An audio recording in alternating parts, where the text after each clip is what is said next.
This is a place. This is the place? This is a place. We want to talk about. This is a place. Welcome to this week's episode of This is a Place podcast. My name is Nate. And I'm Brandon. And happy National Autism Awareness Month. This is the first episode in April. There you go. But today specific, outside of autism, today is Don't Go to Work Unless It's Fun Day. So if you're listening to this at work and you're not having fun, clock out, go home. You have our permission. It's a holiday. They need to respect the holiday. Yeah. So does that mean that your job has to be fun or that your work needs to be doing something fun that day? And if that's the case, what does your work have to do to make it fun? I'm going to answer no to both questions. No. Is that kind of like, is that like the unicorn having fun at work? That's the dream. Exist. That's the dream. When someone asks how you are and you say live in the dream, you can only say that if you truly are living the dream, which is having a fun job. Oh, I say living the dream all the time, but I don't say well, what I assume type that's of why you dream. were saying it. I know, but I don't say what type of dream. I have lots of dreams, lots of weird dreams. Oh, so it could be a weird dream. Sometimes they're scary, sometimes they're Inappropriate. fun, sometimes they're inappropriate, sometimes they're happy. Have you? Oh, I forget the name of the comedian. He says, "Can you imagine trying to explain sleep to an alien who doesn't have to sleep?" Have you seen that one? So even though I consume all this energy, I still he's like, have to shut it down. What are you doing? You're eating? What are you eating for? Oh, we have to eat so that we can turn that food into energy. And even though we eat 5 times a day or something like that, at night we still have to shut down. Yeah. And it sounds boring to me. No. Our mind plays movies. But I'm the star of that movie. And sometimes it's scary. Dreams are so weird because they make no sense, but in the moment they make all the sense. Well, sounds like I know my wife says she doesn't remember her dreams. I do. And have you ever like been somewhere and been like almost like the deja vu and you're like, but this was like part of a dream. Like you can recall the dream you had about it. And you're like, hey, that's kind of creepy. Yeah. I feel like I've had this experience before, but it was part of a dream. It's just weird. And then sometimes you think like, why did that person or thing or location pop up in my dream last night? Like, oh, because I thought of it like during the day or watched a movie that had that in there or something like that. But sometimes not. Sometimes just randomly comes. Oh yeah, 100%. Just random stuff. But some of my craziest dreams, since we're on this road, is when I'm like super tired and I like fall asleep like in the middle of the day, like a don't mean to nap. Fever dream. When you just like sit down and watch a show and all of a sudden you're asleep. Those ones are the weirdest dreams for me, at least. And they're usually, I mean, it's only like an hour nap, but aren't dreams really just like really short and just keep getting replayed in your head or something like that? I don't know. Let's move on. I don't know the science behind dreams. I hate the ones when you're like falling or whatever, or something happens. Oh my gosh. Startled, like. And it wakes you up. Yeah. Yeah. Those are the worst. It used to happen to me all the time when I would sleep in school. Like I'd be sitting with my head on my desk. I wake up and I'm just like, and like almost fall off my chair. Yeah. Or when I'm sleeping in church. Yeah. Or when I'm sleeping on a long car ride. That doesn't happen to me as often. When you're driving. When I'm driving to Sanpete County. There you go. Dreams are weird. Just living the dream. Just living the dream. Do you want to talk more about Autism Month? It's just this whole month of April is Autism Awareness Month. I think blue's their colors, so I bought a light bulb to put in my front porch for the blue, and I always forget to put it in. So maybe I'll remember today and go put that in my my front porch. And obviously, I have a strong connection to autism, having two boys on the spectrum. So it's cool. It's really cool, I think, the way societies come and recognize that. Because I mean, for me growing up, like I'm sure a lot of kids had autism when I grew up. It's They had just the that people tism. didn't they had the tism, but people just didn't really understand what it was and just thought that people were different and then treated them Yeah, differently. But I think now knowing what it is that you can I always tell people like I don't want you to treat my kid any different. I just want you to understand. Does sure. that make sense? So like you don't have to walk on pins and needles around my kids. I just want you to understand like where they're coming from and why they're saying and doing what they're doing, but I don't want you to treat them any different. Yeah, like not baby them So or act weird yeah, around them. or feel like you're going to offend them or whatever it may be. Um, this yeah. So it's interesting because every kid with autism is different, but it's been interesting to like know and study autism a little bit and understand it. And then when you go out in public, you're like, oh, I'm pretty sure this person has it, or that cashier who is different at the store is probably on the spectrum and all that stuff. But Yeah, yeah, it's good that they bring awareness to it and that they understand it and they know how to work around it. So it's been an interesting journey. I mean, like I said, every kid's different. Both my boys are completely different, but um they do have some traits on the spectrum that you're like, yep, that's their autism right there, hmm, shining through.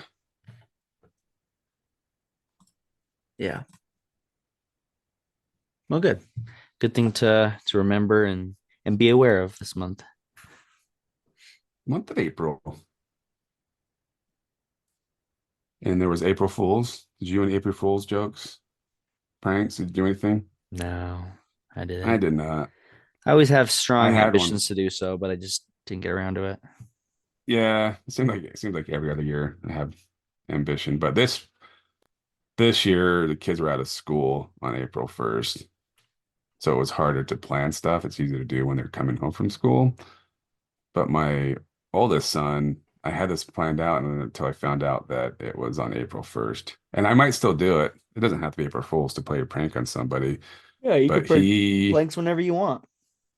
he with his autism, going back to the autism, he has a really, and since he was a baby, he's this way. He has a really hard time shutting off his brain. Like it's just always going a million miles an hour. So he has a hard time sleeping at night. Um, when he was younger, I actually used to take him in the wintertime to Walmart to just to run around the store to burn some energy to get him tired out. But now that he's older, we don't do that.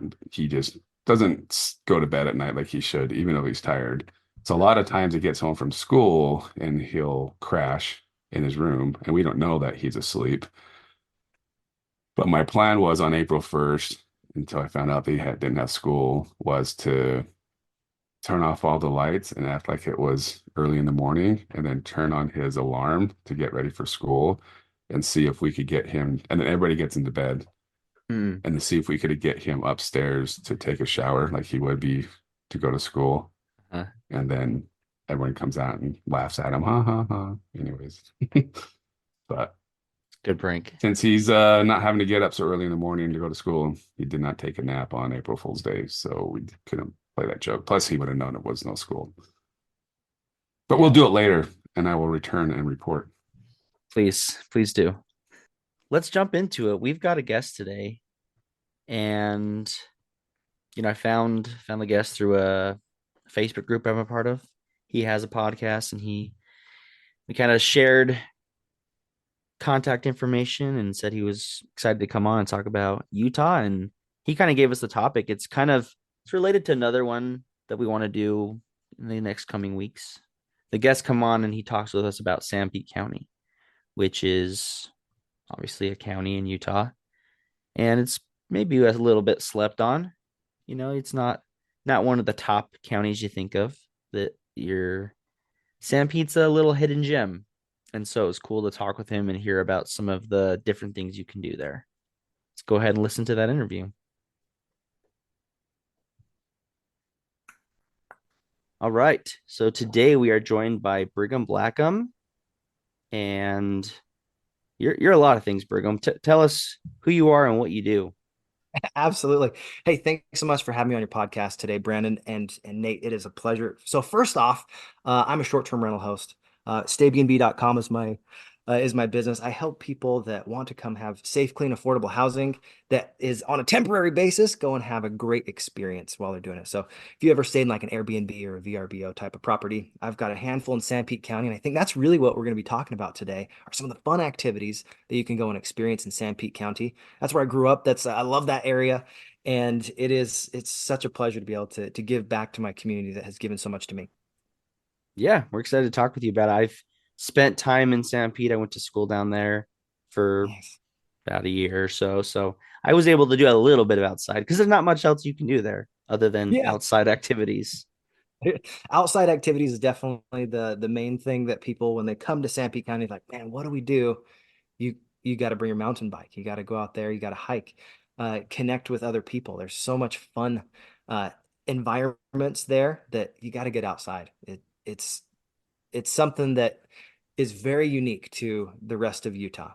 This is a great place. So So you yeah, I said love it. you grew up there. Were you born there? Tell us more about that. Yeah, absolutely. I was born in Mount Pleasant, Utah, and I love doing theater. And then I served a mission for my church, and I learned some Mandarin Chinese. So when I came back from a mission, I was like, man, I want to go and I want to serve the world more, find more opportunities to connect. And I became a teacher. So I taught Mandarin Chinese and theater in school as well. Love that. And then when I got tied up a little bit in my finances, I was like, man, what am I going to do to make ends meet? And I found real estate investing, and that really changed the way that I saw my future because it's such a useful vehicle. And one of the biggest things I've learned as I've been doing the last 5 years is when you are of service, you can provide valuable services for people, you can help them get what they want, you can have anything that you want. I learned that from Jim Rohn. And one of the things I love doing is providing really quality experiences for families, really quality experiences for people that are coming to Sanpete County that they want to go and not just have a nice outdoor excursion, but they also want to have a nice shower afterwards. You could go and camp, but if you don't go shower afterwards, you're like, man, it makes the whole experience a little bit more rough, if that makes sense. Yeah, that definitely makes a better experience. I mean, as much as we all want to rough it, uh, we don't For really sure. want to rough it. We say we want to, but we don't. That's exactly right. Yeah, in high school, I mean, wasn't down there, but we went to Moab and camped and biked for 3, 4 days. And man, we would have paid $50 to have a shower. 'Cause Right. I remember that was the best shower I ever had when I finally got home. I think I took a bath and it because I just was dead tired. But yeah, It having a good shower after doing all those activities is a positive for sure. there's just such a refreshing element to have a really hard day playing, having a ton of fun, like maybe rock climbing or mountain biking, going and hitting some side by sides. And then you're like, all right, instead of having to sleep on the ground, let's go get a shower and then sleep on the king size mattress. Just totally different experience. So, 100%. So do you own properties down there or you just manage yeah, the so that's a great question. So, when I first got started, my family owns these properties, right? If you've ever been down to Mount Pleasant, there's a little place called Rogers Dairy Freeze. Great, Bishop Shake and great hamburgers and stuff. Right next door to there, I've got this little duplex. That's where I got started. And it was a place that originally the most my parents had ever gotten out of that was $500 ever. And they're like, man, for a whole month, $500. And then a lot of times people just wouldn't pay. And what we found out was doing short-term rentals, not only the people come and experience this area in a lot better light, we were able to like double the income of that property by providing this service. We fully furnished it, put some really great amenities in there, made sure that you can have 4 people sleep in this one bedroom apartment. And not only did it provide a great service for people, it gave them another outlet to say, man, this is another way we can experience Sanpete County. You don't have to go stay in a hotel. We can actually cook our own food. We can experience all of the different things that this beautiful little town has to offer. And then we can have a comfortable night's rest rather than staying in a little cramped, little lodge or whatever that's just a bed. So it was really something that changed the way that I thought about real estate, because my very first one, it was just my family's property. They'd never made good money on it, and they're like, well, this is such a challenging experience. What do? We can't kick out people because it's really difficult to kick people out. But one of the things with short-term rentals is you have more control as a property owner. And I was like, man, if you can go provide great services that people want to be there, and they are grateful and they give you 5-star reviews because you gave such a high quality experience, it's just night and day difference, because you're no longer a landlord, you're actually a host. And that little shift from saying, hey, you know what, I want to provide a great service for you, I want to make you feel excited and enjoy this whole experience, it changes the way that you interact with people that are coming to the area. We're just providing more opportunities for those people that want to get out in front of the mountains, and get out there and do ATVs or side by sides, and give them another option rather than just sleeping on the ground or in a hotel. That answer your question? Yeah. So how many properties do you have now? Yeah, as of right now, I've got 9 of my own, and then I manage for 2 people. So just getting started, man. I'm also shifting my business from doing an arbitrage model, which is where you rent out a property and re-rent it, to purchasing properties for myself and also managing for other people. So if you've got zero experience, but you want to be able to, take a long-term rental and turn it into a short-term rental, I can help people build them out. I can help them manage it. And then we do full service property management. So anything and everything you need to make sure that property goes from long-term to a short-term. So that's what I do. Very cool. I mean, there are some, what'd you call them, cabin resorts down Yeah. there. Yeah. Do they allow short-term stuff? Or are they? I think it's a great area if you're like, hey, I want to go golf. But once again, a cabin's a little bit different than a single family home, right? Right. There's different amenities. In the winter, it's really challenging to get up to those sometimes. So if you don't have a 4x or a 4-wheel drive vehicle, it can be really challenging to get up into the mountains or into those cabins. Right. But all the properties that I have down there are actually right off the main road. So really easy, scraped with snow really pretty often, because it's right off the main road. So different type of accessibility, but also just a great experience, because you also have a full kitchen. I mean, if you have ever been in a camping situation where you're like, man, now I'm super hungry, I have my food, but I have to wait for the coals to get heated up before I can cook my food. Yeah. It's a great little thing to say, you know what, I'm glad that I have a kitchen that can just turn on that stove and get it going, or have an oven or a microwave. Yep. So Yeah. Throw a pizza in the oven rather than said start the fire. And yeah, dinner can be an ordeal, or eating when you're camping if you're trying to cook a hot meal. So usually when I go camping, I try to do stuff that's just eat out the package, because I just don't. I want to spend two hours cooking my meal to eat for 15 minutes. So right. So I mean, that's some of the charm of camping, if that's something you really enjoy. But for me, they always talk about in my real estate education classes that I help promote, that you want to be part of the demographic that you serve. You want to be part of your ideal customer. I was like, I love all the experiences of camping with the exception of sleeping and uh, preparing of food. Like if I can go and have all the fun things out there, go ATVing, I can go rock climbing, I can go enjoy hiking, I can bike, and then be able to sleep well and make food easily. That's a great experience. And that's part of why I provide the services that I do. what would you say drive time from Salt Lake City to Mount Pleasant? About an hour and 45 minutes. Yep. That's what I figured. Just under 2 hours. Yeah. So But it's if you it's relatively close. to get there a little faster. No, We don't don't speed. promote that, but I It's don't possible. promote that. it's It's possible. possible. It's possible. But yeah, you want to be careful. No. So Sanpete County, it's interesting. It's pretty big, like area wise, but there's not a lot of, I don't know, population. There's probably more turkeys than people, right? I think that's a really great assessment. There probably is more turkeys than people, but one of the things that I've noticed is when you're in Sanpete County, there are so many people that are just ready, able, and willing to talk to you Mm, at the drop of a hat. Sometimes you get into the inner city and people are too busy to sit down and talk. yeah. You'll notice this all the time when you're driving in Sanpete County. There's two people pulled up in the middle of the road. They're just chatting over, through their passenger windows and saying, "Hey, how you doing? How's the farm going? How's the turkeys?" All these different things, and there's such a friendly, welcoming nature that it's just life's a little slower in Sanpete. Sure. I don't know if you realize that, but when you go to the inner city, it's like nobody has time to just sit and chat. Nobody has time to smell the roses, if you will. But when you're in Sanpete, time does slow down a little bit, and you get to enjoy some things that because you don't have to wait for traffic, you can take the scenic route sometimes and get there just as fast.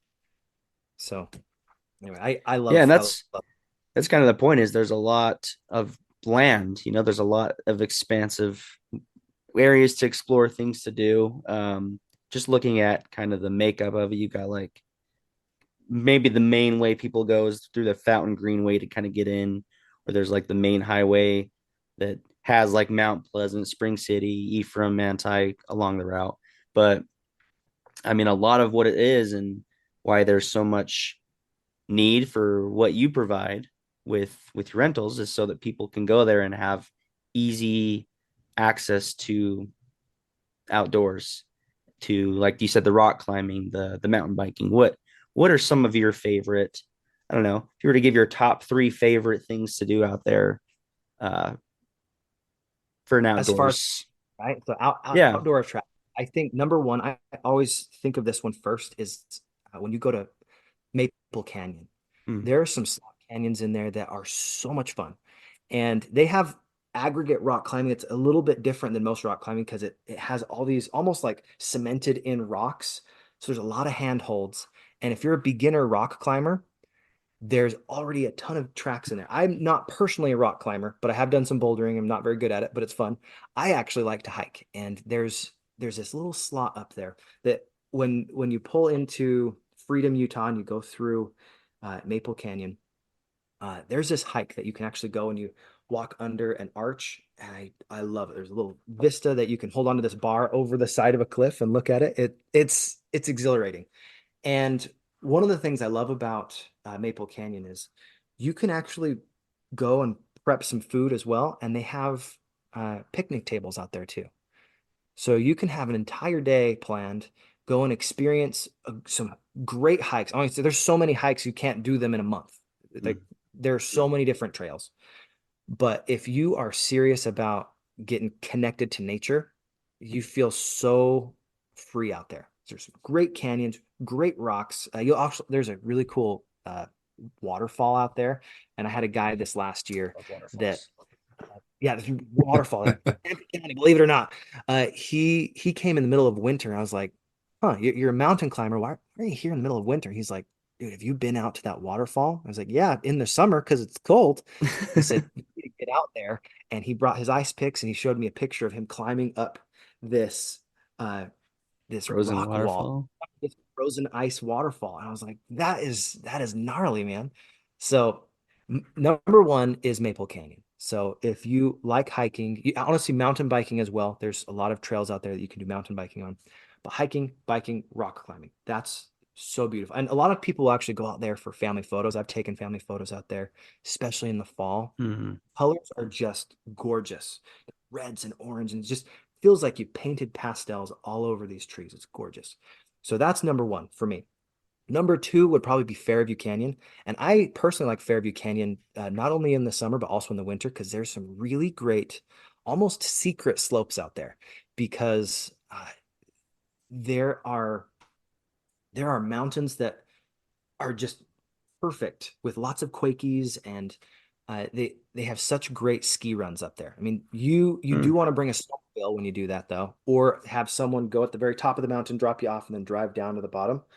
So it's not one of those that has a ski lift, but because it doesn't have a ski lift, doesn't mean it's not super fun. There's Right. Wasatch Academy, it's one of the local schools here. They have a great loft up there, and they have uh, so many different people that like really carve out and make sure there's jumps and there's rails and fun things. But the majority of it is that cross country style skiing, and it's just a beautiful area. If you've ever done any type of ATVing or side by side or any of the snowmobiling, it has some of the best backcountry, beautiful skyline vistas that you'll ever see. So we call that skyline when you get up to the very top of the mountain out there. It Hmm. is so cool. So there are people that will drive from miles and miles around so that they can come to Fairview Canyon and experience that. On And Google, just looking at it, it also says Skyline Snow Kite Launch. Have you ever done a snow I've kite never done launch? snow kiting, but there I don't are a even know lot what of that people. is. So snow kiting, what they'll do is it's basically like they'll have a parasail. It's like a kite, but Mm-hmm. you're on ski, right? So you can go, or you can do it on like a Oh, snowboard. And because there's so much wind up there, you can actually get pulled by the wind and go like cross country with that. So that's a really unique style. You have to be kind of accustomed to that because it is not a beginner type of sport, but looks there are crazy. people that it looks Looks crazy. Yeah, awesome. for sure. For people that are brand new that they just want to have a lot of fun out there, snowmobiling, even though it's a little bit dangerous, way easier for a beginner to go have a lot of fun, right? Or side by sides or four wheelers. You can rent all those in the area, even if you don't have one. It's a really great location to play around there. And then this is one that I actually don't know very many people that go and use, but I loved it when I was in Ephraim, Utah. Okay. This is Black Hill and is one of my favorite little spots to go mountain biking. Okay. If you know where the new Ephraim Temple is, it's getting built. You I go don't up Ephraim, actually. right? You do know where that's at? It's right Uh-uh. next to the ball field for Snow College. You'll ride up that mountain, and then for probably a mile and a half to 2 miles, you can get to the very top of this. And we have something called the flume, right? And basically, it's a downhill track that's through all these different farmlands, and you can come down in about 15 minutes, but it takes like 2 hours to get up to it. It's so much fun. I actually have a story for you. You guys ready for this? This Yes. was Ready. not the last time, but one of the last times I went there. I'm gonna show you it.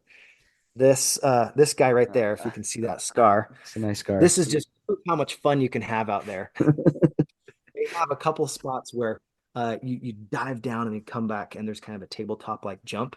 But you have to be careful not to get too close to the trees because I overcut how quickly I went down this spot. I was trying to do a little tabletop thing when I was a little bit younger, and I totally hit into this tree and flopped on my side.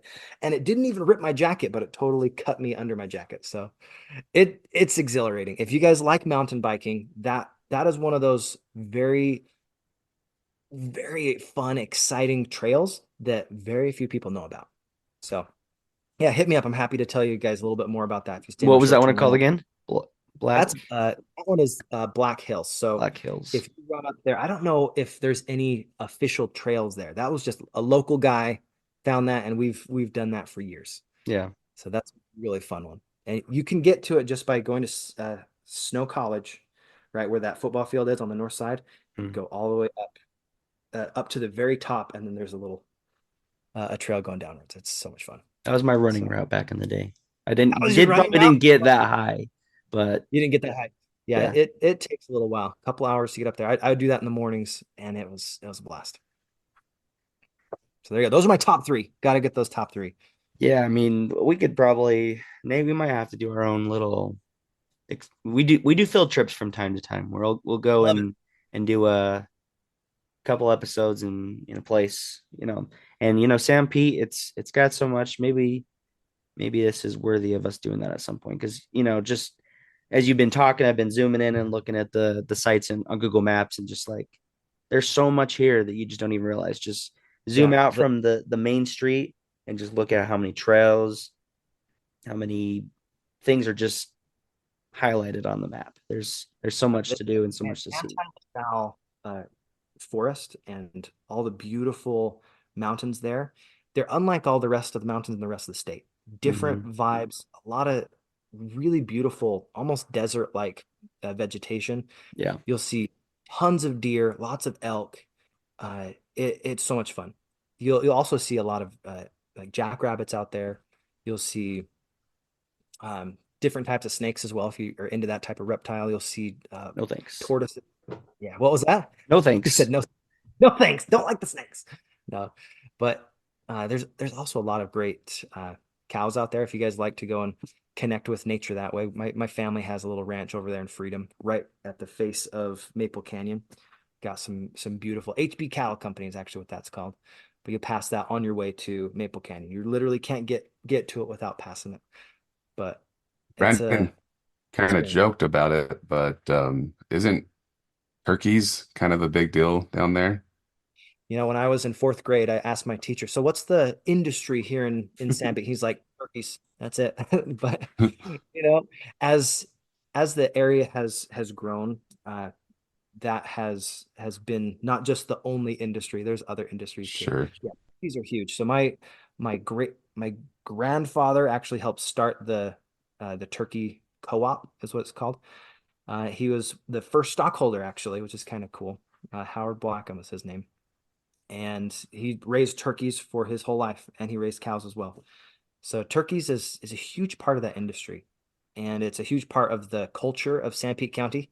So you'll see people uh wearing muck boots up to their knees, and you'll see them going out there and have their overalls like my dad does. He was a pharmacist, but now he goes and assists on the farm, and it's a good a good fun thing to do. So yeah. It's one of the bigger, what you call it, producers of turkeys in the nation. Yeah, Yeah. yeah, You got we're Norbest and everything out about there. the exact. They definitely produce a lot of turkeys. So if you ever had Norbest turkeys, that's where they're from. There's a good chance Have that something called your Thanksgiving turkey came from there.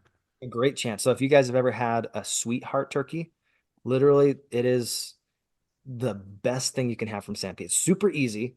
It's literally a bagged turkey, and the way they cook them, you literally put that into your oven in a little roaster. It cooks inside the bag. You take it out. It's just like perfect. The easiest turkey I've ever made, but it's also because it cooks in its own juices and it's already Mm. flavored. It's amazing. So if you've ever had a sweetheart turkey, you can go and find them all over the state. But S- your best sweetheart turkeys, I love them. Sweetheart. So it's already prepped for you, ready to go. For you, it's so easy. It's like if you have a Sunday dinner, drop it in there before church, go to church, come back, and you're like, hey, 8 hours later, you got that done. It's I'm not going to church for 8 hours. good. What kind of church you going to? Oh man. 3 was tough. 2 was Yeah, three. Yeah, two's a little better. Oh, that's good. But yeah, that's a little bit about Sanpete County. And if you don't mind me asking you guys, what is it that you guys find the most valuable for your audience? What would be something that I could help them with as far as saying, hey, this is why Sanpete would be a helpful choice for you to go check out. I think just knowing, honestly, I mean, just knowing what there is out there. I mean, you hear about Sanpete. I mean, that's not like, oh, Sanpete, that's my favorite county. That's not where I'm like raring to go. Maybe your listeners feel the same, but just realizing how much is out there, aside from just expansive wilderness with nothing to do. I mean, we haven't even touched on Palisades. We haven't even talked about, I love if you Palisade want to Park. go mine That's exploring, they've got some of those too. And there's so much more that you can do out there than just drive through. right. And honestly, one of the reasons that I love that area is because of the pioneer heritage. Mm-hmm. You'll see so much like actual pioneer heritage there. You can go to the I think it's called the Relic Home in Mount Pleasant. They're not open all the time, but they have a really great little historical museum there. Go to Ephraim. There's like the Ephraim Co-op. Now it's a Snow College alumni house. Mm. There's so much history that's just rich. If you guys are history buffs, if you like to connect with your family through family history, there's so much opportunity to connect with people and connect with people that are living, breathing proof that this is a community that loves their community. And That this is a place almost. this is a place. This is absolutely a place that you want to experience. You definitely want to put on your bucket list. So love it. well, Yeah. maybe not for our audience, but maybe for Brandon and myself. We really love like folklore and stories Oh, are you any want to hear? ghost stories, or like when you guys were in high school, is there anything you guys went to do to get a little scare? Oh my goodness. Okay, so this is one that is very unique to our farm. This is called the Old Mill Witch. You ready for this? Mm. Old Mill Witch. Now, she was a pioneer that uh, she actually had a really tragic accident. At the old mill, there's this little stream that goes by there, and she had this little baby. And unfortunately, her little baby barely learned how to walk. He's just kind of stumbling around, and she was fixing food for some visitors to come by, and she couldn't find her baby. As she was fixing food, she's like, where did he go? And she found the baby face down in the ditch, and baby had died. And she started crying like, my baby, where's my baby? And the the story goes that at nighttime, right around midnight, you can hear the old mill witch come along the banks of the Sanpete River and and basically shout, where's my baby? Where's my baby? Because she died of sadness. She died of grief that she lost her baby. And that little story, I'm gonna tag on onto this because there's a funny end of this. You ready for this? That's the myth, right? And then I'd say about 15, 20 years ago, my dad was a scoutmaster. Ready for this? He was telling that story, and he got his other scoutmaster with him to go dress up all in white as an old lady, had hair at nighttime, right? And they had these scouts are telling that like they're really scared that the old Millwood's like, oh my baby. And they had him come up over the ridge because they were camping. He came up over the ridge just at the point where it was dark enough that you could see the silhouette. And the little Boy Scout's like, "Ah, there she is. She's right there. No!" And they they started running around. And then you just hear my dad laughing. Oh my gosh. I love hearing him recount that tale. But that's one of those little stories that I don't know if there's any truth to it, but it is a really funny story. And you hear little things like that all the time. There's a lifeblood in Sanpete County that's just so much fun. It's tied to that pioneer heritage. So there's a little bit of a story. There's another one if you want. I can tell you a little mystical creature. You Ah, guys have ever yes. heard of it? You ever heard of a side hill galoot? No. No, okay. This is Sanpete specific. It's a monster. And one of the reasons why you want to make sure that you're walking on flat ground and you don't just goof off kicking stuff on the side of a hill is side hill galoots can come and get you. Now, the interesting thing about side hill galoots are these four-legged creatures, but two legs are short and the other two legs are long. So they can run along the side of a hill really, really quickly, but only like one way. Anyway, it's just one of those funny little creatures that you think in your head, like, all right, well, what's the point of bringing that up? Like, well, you need to make sure the kids don't goof off on the side of a hill, I guess. But Mm. that's one of the little mystical creatures that you hear about every once in a while in Sanpete County, side hill galoots. You have to be careful. Don't just Walk on go flat hiking by. ground. Yeah, you got to make sure you're hiking in areas that are safe and be in groups. Otherwise, that side hill galoot's gonna come and get you. So there you go. That's awesome. Yeah, no problem. Well, Hmm. I'm curious, guys. Let me hear one more thing from you because I would love to hear your side of the story. What is your experience? What's the first thing that pops into your head when you hear Sanpete County? I don't know where your background is. You said Brandon, you've been to Snow College, right? Hmm. So yeah, tell us, Nathan. You're brand new. What is the I always first? think of Snow College. I didn't go to Snow College. I think of Snow College, and then and I haven't been to Manti for I don't know how many years. We went down there a few times growing up because we had some friends down there. Um, but I haven't been down there. I've driven through, but I haven't like stopped. Maybe there's a McDonald's right near the Snow College. So Hmm. I've stopped at McDonald's, and that's about my adventure into that area for the last 20 plus years. But um I just remember driving through. I think we drove through about a year ago, Okay. and I just pulled up my real estate map, and I was kind of shocked to see the home prices not too far off from what you're paying in Utah County or Salt Lake County. So it sounds like people are figuring out the secret and moving there. So, but I would love to live in a small town. I think it'd be a ton of fun Yeah, to be I there. I think it's really unique when you go to, say, the grocery store, and instead of like going in Salt Lake where you will know nobody, you go and you're like, hey, that's my uncle. Oh, this is my cousin. Oh, this guy right Yeah. down, he's my seminary teacher. You're like, I can't remember the last time I went to, like, say, Terrell's in Mount Pleasant and didn't see somebody that I knew, because it's a small enough town, 3, 4 thousand people. Like, you will run into people that you know, and Well, right. it's It's like a size exciting. of a high school, Yeah, here in yeah, Salt Lake. yeah. So it's basically the size of a high school. That's a great way to think about it. I used to teach at a high school that had more people in it than my hometown. So It's crazy. So I guess that'd be it like a double-edged sword as well, because if you're trying to go to the store and be discreet about it, odds are you're gonna run into somebody you know. So You exactly have to go to makes you Salt Lake to make your secret exactly. purchases. you gotta and same time you gotta watch what you're doing, because if you do something wrong, the whole town's gonna know that you did it right. Yep. Do something right, the whole town will know too, though, because There you go. Mm, Good point. fair. there's a good accountability there, right? Where you're like, you know what? Am I representing my town well? Am I representing myself well? Am I representing my parents and my family well? Yeah, that's a huge part of this as well. Is how do we know that other people aren't watching? We don't.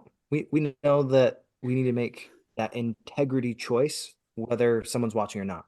And growing up in a small town, it made it a lot easier to make good choices, because if you didn't, it got back to your parents faster than you could walk to them. So Right. really funny. So yeah, that's a huge thing when you're dealing with smaller towns. So tell me a little bit, Brandon, just to wrap up here, what was your experience at Snow College like? What was like the memory that you're like, this was so much fun? It's not Salt Lake. I mean, I love Salt Lake and I love the city. It's where I feel most comfortable, honestly. But I have a little bit of regret that I didn't get out and do more while it snow. But I will always remember, the people that I met. For example, there's this institute teacher I had while I was there, and like he did so much for me and really helped me as I was going through my experience. And then it was kind of cool. I went back to the Manti Temple open house and I was able to see him there. So it just kind of like came full circle. And I just remember people like him and the other teachers and just the people were just special. Kind of going along the same lines that what you were saying is it's not just the inner city people. I mean, there's people in the city that are great, but it's just a little different in a small town, even a college town like it Ephraim. I think that's key, is recognizing that the people you surround yourself with, the people you actually say, I'm going to call you my friend. There is there's a compassion that's in Sanpete County that I think is palpable, and I love being around those people. I love them because they're my people. They're Sanpeters, and uh, it's something that I love giving back to my community because they've given so much to me.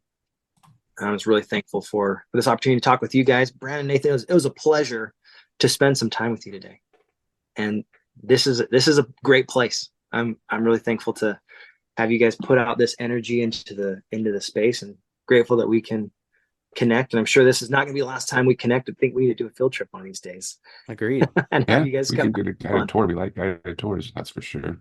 I love it. Yeah, likewise. And where can people find you, Brigham? Yeah. You said you've got the Airbnbs, but you also have a podcast. Tell us where people can Yeah. find that. So yeah, my podcast is called Leveling Up with Brigham Blackham. If you go to YouTube, you type in Brigham Blackham, that's going to be the fastest place to find me.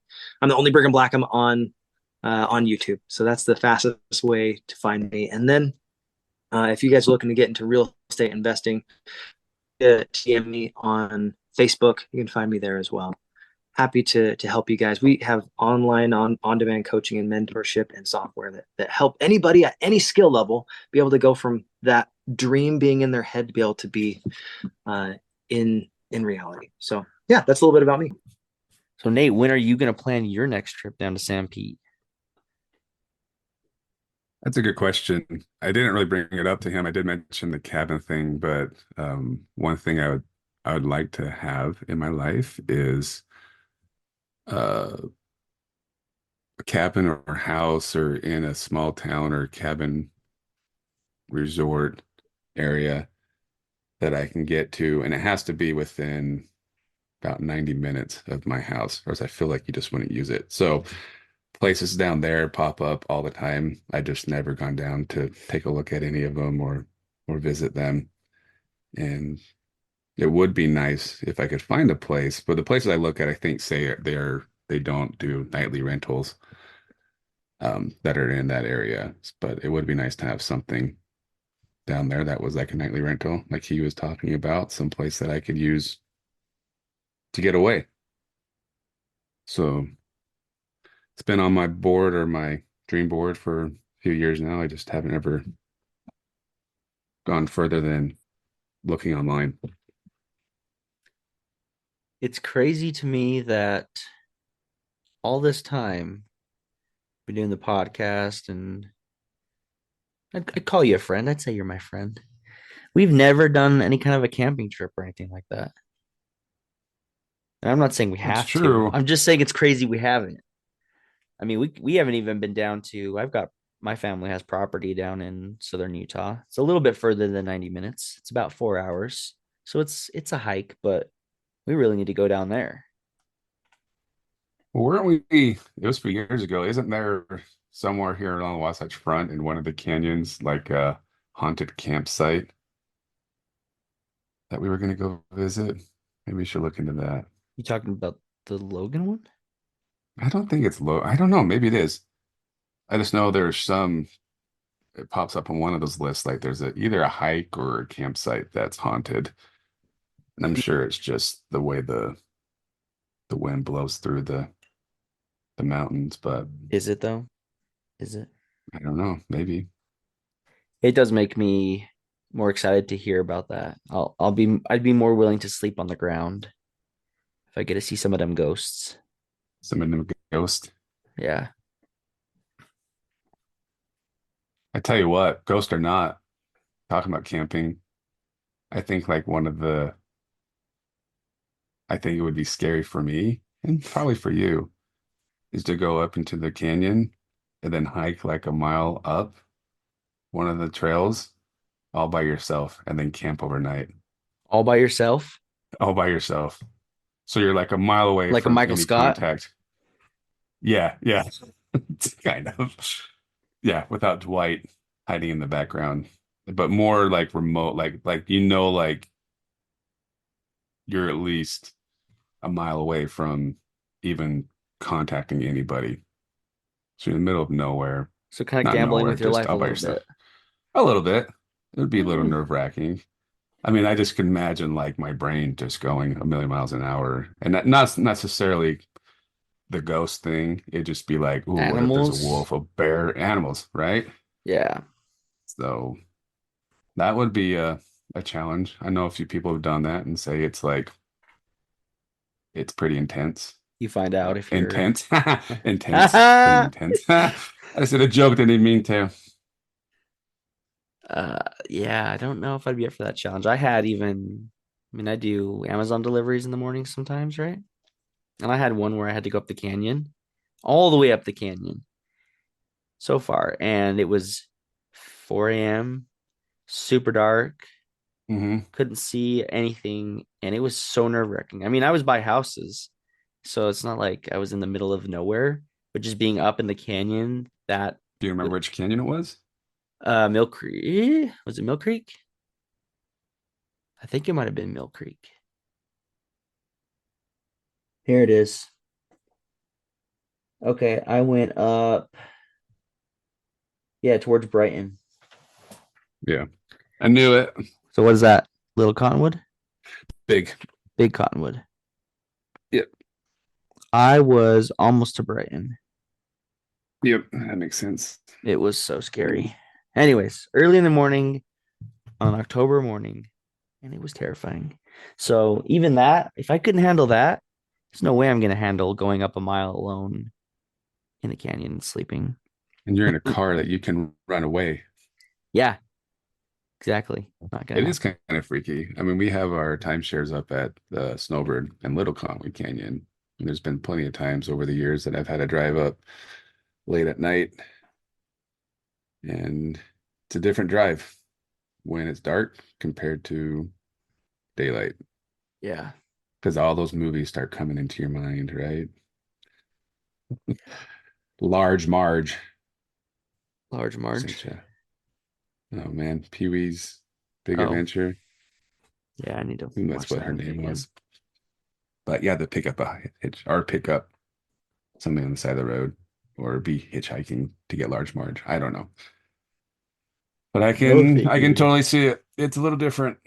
So yeah, that will be your challenge. Just you do it though. You No, go thanks. stay overnight. I might not even flip out if I spent the night in my backyard. Oh my Really? God. You don't have a fence. I don't have a fence. So no, it No, is I different when you're like camping, even when you're camping with friends, but you're camping your own tent. It's to me, it's different. Like you're like mostly the animal thing. I don't know why it gets me. yeah, What was same. that? What was You that? just never know. You just never know what's out there in the dark. I don't care so much about the ghosts because they're always friendly, right? So Right. They can't touch it's you. just the animals. You just don't know. Yeah, well, I guess the point is you and I we can bring some Matt or somebody along, but we should do a some kind of excursion, some kind of camping of some sort. We I think should. it'll be fun. One of these days, one of these years, one of these podcast years. I do have a tent somewhere. I have a tent, but I don't know if we were to go down to my property. You can take a tent there. It's not ideal. My brother and I went and took a tent once, and it was all right, but there definitely are animals, and so it's a little scary.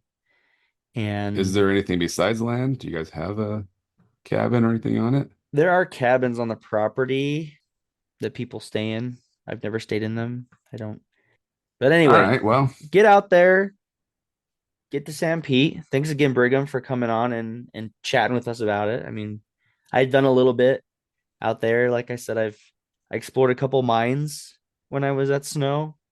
I went to the canyon once or twice. I hiked the S up to Snow College and did a lot of runs. But other than that, I didn't do a lot of outdoor stuff, and I kind of regret it a little bit. I missed out. I don't think I went shooting once while I was there. Everybody was always no, shooting. I never went shooting. So lots of places to go shooting, lots of open land.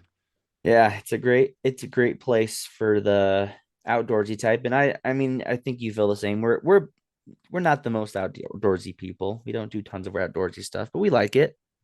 But it gives you a good opportunity to do a little something more out there, more space and more opportunities. So What did you do when you were in college? What was your pastime? homework. I was gonna say, did you live in the dorm?